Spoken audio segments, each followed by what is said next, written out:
Hello and welcome to the Fantasy Playmakers. Today we're going to be going over my top 12 wide receiver rankings for the 2021 season. In my last video, we went over the top 12 running backs, so if you haven't seen that, go check it out. But these are going to be the top receivers. These are the guys who are probably going to get drafted between maybe the middle of the first round to maybe early third or the middle of the third. And these guys can be huge helps to your team. They can win you those weeks, put up huge numbers, and they can really help you get to that championship. So let's get right into it. At number 12, I have Allen Robinson. Now, I would be lying if I said I wasn't a little disappointed that he's going back to the Bears. I mean, Allen Robinson, his whole career, has been playing with Blake Bortles and Mitch Trubisky, basically. Those are the two main guys, and that's a pretty brutal QB lineup to have to deal with. But despite this, Allen Robinson has just been very consistent for fantasy football. He might not be a guy who's going to go out and give you 30-plus points, in a given week, but he has a very high floor. He's going to get a ton of targets, and he's just going to be pretty solid for you. Last year, he was number 3 in targets with 151 and finished at number 4 in receptions with 102. Now, with Andy Dalton coming in, I do consider that a tiny bit of an upgrade from Mitch Trubisky and Nick Foles. So, Allen, once again, very solid. If Allen Robinson is your wide receiver 1, I think he's a very dependable option. At number 11, I have Michael Thomas. Michael Thomas was one of the tougher guys to rank among all these wide receivers, and it's really because of the huge difference between his 2019 to 2020 season. His 2019 season was absolutely incredible. He averaged 23.4 PPR points per game, but man, his 2020 was absolutely terrible. He dealt with injuries, he got suspended by the Saints. He got absolutely babied in the playoffs by Carlton Davis. He was going out on Twitter calling him Slant Boy, just absolutely burying him.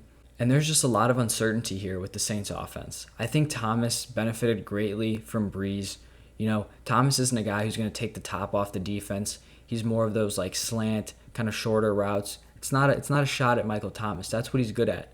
And it's a really respectable skill set. But it just fit Breeze very well. He was just a target hog. He was getting a ton of opportunities, and I just don't know if that's going to be there with Winston and Hill.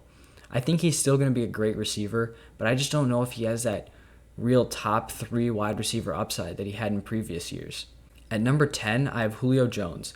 And man, some people are really off of Julio Jones this year, and I think it's kind of crazy.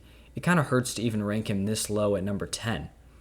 From 2014 to 2019, Julio missed 4 total games. And then last year, he gets a hamstring injury. He tries to play through it.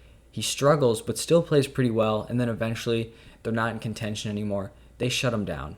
He missed 9 games last year, and people are automatically saying, oh, he's old, he's washed. He still averaged 16.2 PPR points per game, and that was playing through injury.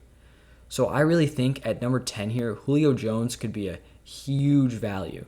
I still think he has a lot of juice left in the tank. The only thing that could kind of change this for me is the draft.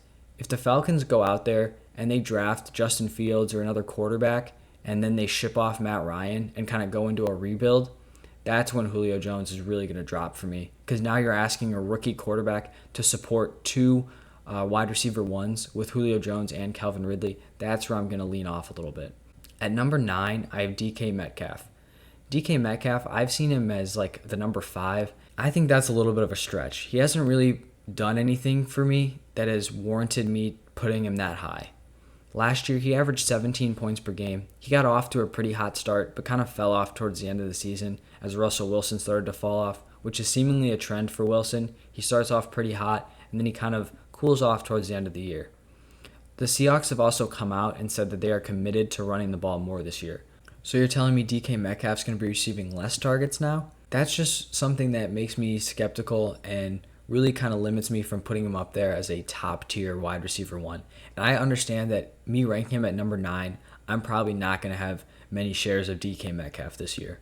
At number 8, I have Justin Jefferson. Wow, Justin Jefferson absolutely balled out as a rookie. 88 receptions for 1,400 yards and 7 touchdowns. Those are absolutely absurd numbers for a rookie. I honestly think that Justin Jefferson can improve on these numbers. He's shown that he's incredibly talented, and he even got off to a slow start. His first 2 games, he didn't even really do anything. He didn't break out until that week 3.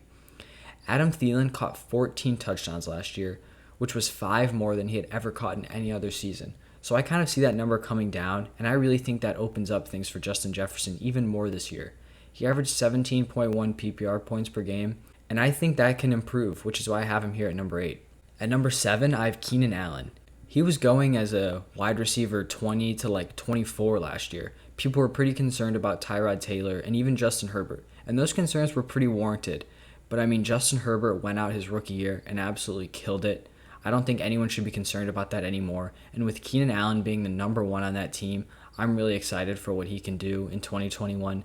He averaged 17.5 points per game in 2020, and that was with a bad week 1 with Tyrod Taylor and then an injury at the end of the year. So Justin Herbert just elevates this offense, and with Hunter Henry leaving, that just opens up more opportunities for Keenan Allen. At number 6, I have Calvin Ridley.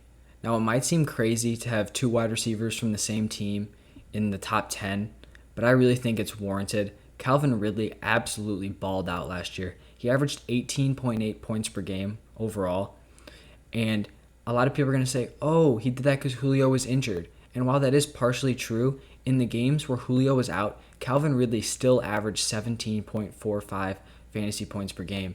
I mean, that's incredibly consistent, and that's why I think Calvin Ridley is here to stay. He's still only improving. He's very young, and he's a super safe option going into next year, and a guy that I think I'm going to have a lot of shares in this year because I think he could fall into the early 3rd, maybe even later 3rd, and I will absolutely be targeting him there every day of the week. At number 5, I have A.J. Brown, and I think A.J. Brown is kind of a guy who's developed this reputation as a boomer bust, but he pretty consistently puts up huge numbers. He's a big play guy, but it's not like one week he gets 1 reception for 5 yards and the next week he goes 5 for 130 and a touchdown. He is pretty consistently hitting those big plays. He averaged 17.2 points per game last year, which is very solid, but he played through knee injuries that could have ruled him out for the whole season. In week 2, he played through a ton of pain and was still an absolute beast. Also, Jonnu Smith, Corey Davis, and Adam Humphries are all gone from the Titans, and they've just brought in Josh Reynolds so far. I wouldn't be surprised if they get a guy in the draft, but I mean, wow, that is just a ton of targets that have opened up for A.J. Brown, and I expect a huge year from him this year. Deandre Hopkins comes in at number 4 for me, and last year people were a little bit concerned about how he would fit with the Cardinals, but he absolutely balled out. In his first year, he averaged 18 points per game. That's super impressive, going into a new offense with a new quarterback, and to put up that kind of production is pretty incredible. So I really only expect him to improve this year, and that's why he's my number 4. He's very solid. You could argue him maybe up at number 3, him versus Stefon Diggs, but this is where I land on him, and I think he's going to be a probably high 2nd round pick this year. At number 3, I have Stefon Diggs. Stefon Diggs is another guy who switched teams, and I mean, Stefon Diggs was going late in 2020 drafts. Obviously not like back end of the rounds, but from what he ended up producing, it was insane how low he was going. Diggs averaged 20.5 points per game last year in his first season with Josh Allen. I mean, Diggs absolutely established himself as the alpha. He was number 1 in targets in the NFL. Hopkins was behind him in number 2. And really, I don't expect this to fall. The Bills got rid of John Brown, but brought in Emmanuel Sanders. So, I mean, I think that kind of just cancels itself out. And I think Stefon Diggs is set up for another huge year this year. At number 2, I have Tyreek Hill. And Tyreek Hill was kind of known as a boomer bust guy early in his career. But last year, I think he really proved himself as a very consistent fantasy option. There was only 1 game last year where he scored under 10 points per game. That is insane consistency.